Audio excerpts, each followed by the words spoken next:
Salut les futures et jeunes mamans et à toutes celles qui sont juste curieuses et de passage sur cette chaîne. Aujourd'hui, on va parler d'un sujet qui fascine autant qu'il effraie. On va parler de l'accouchement et croyez-moi, il y a plus de mythes autour de cet événement qu'il n'y a de nuit sans sommeil pour un nouveau parent. On va dézinguer ensemble 5 des mythes les plus faux que j'entends souvent en consultation. Préparez-vous à être surprise, à rire et surtout à vous sentir beaucoup plus sereine. Et n'oubliez pas de liker cette vidéo, de vous abonner et d'activer la cloche de notification pour ne rater aucune de nos discussions. Allez, top, c'est parti!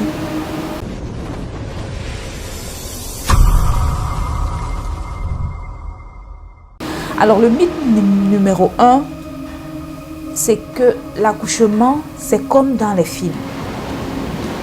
On pense le plus souvent que la poche des os pète d'un coup et ça y est, courons à l'hôpital. On imagine toute la scène où on inonde le supermarché ou la réunion de travail. La réalité est souvent bien moins dramatique que ça.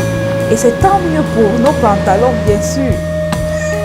La vérité, c'est que la rupture de la poche des os n'est pas le signe le plus fréquent du début de travail. Souvent, ce sont les contractions qui commencent en premier. Et quand ça arrive, ce n'est pas toujours un tsunami. Ça peut être un petit filet ou alors une sensation d'humidité, parfois difficile à distinguer d'une fuite urinaire, c'est vrai. Moins de 10 à 15% des accouchements commencent par une rupture de la poche des os spontanée.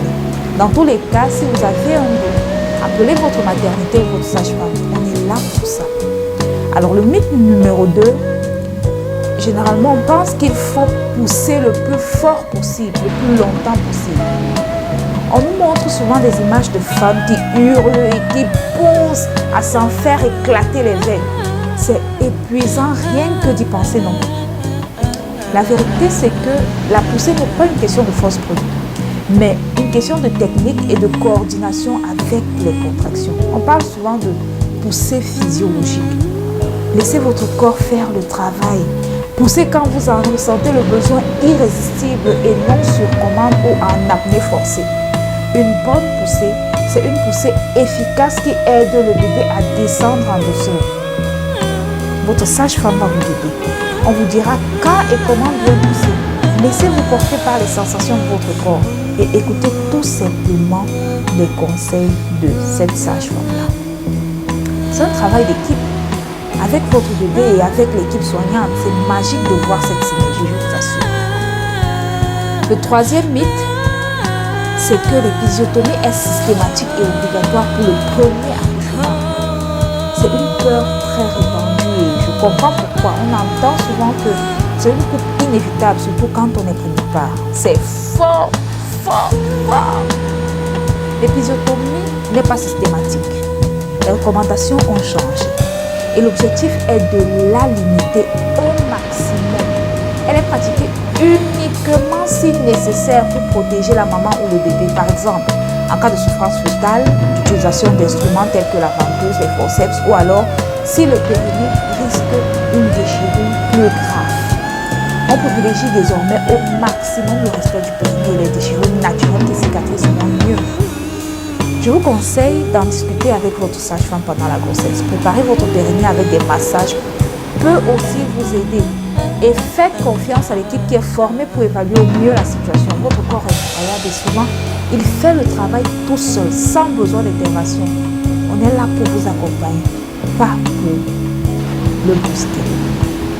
Le mythe numéro 4. On ne peut pas accoucher sans péridurale. La douleur est insoutenable.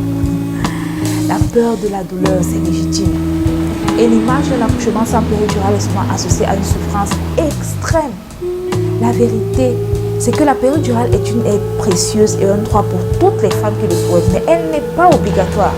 De nombreuses femmes accouchent sans péridurale grâce à des techniques de gestion de la douleur, la respiration, la sophrologie, la mobilisation, le bain, un bon accompagnement et parfois juste parce que leur corps le gère. La douleur de l'accouchement est intense, oui, mais c'est une douleur constructive qui a un sens et elle n'est pas constante. Le plus important est de vous préparer, de connaître les options et de faire le choix qui vous convient le mieux. Votre projet de naissance est là pour ça.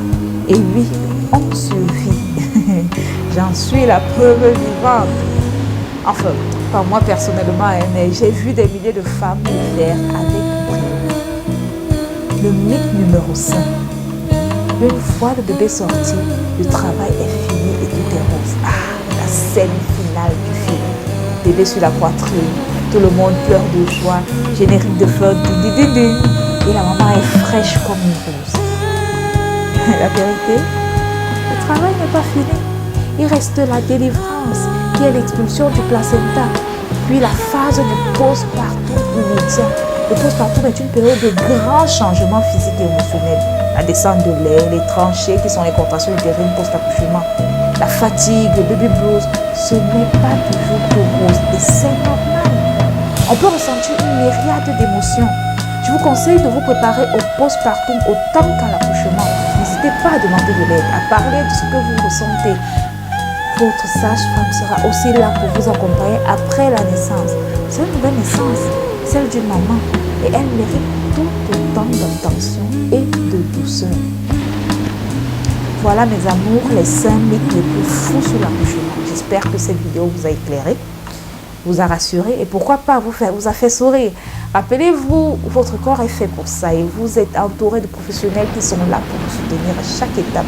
Ne vous fiez pas à tout ce que vous entendez ou voyez.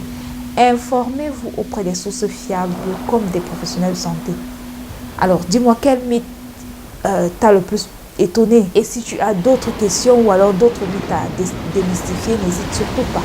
N'oublie pas de liker, de partager et de t'abonner pour plus de vérité et de bonne humeur. Prends soin de toi et de ta grossesse. À très vite pour une prochaine vidéo.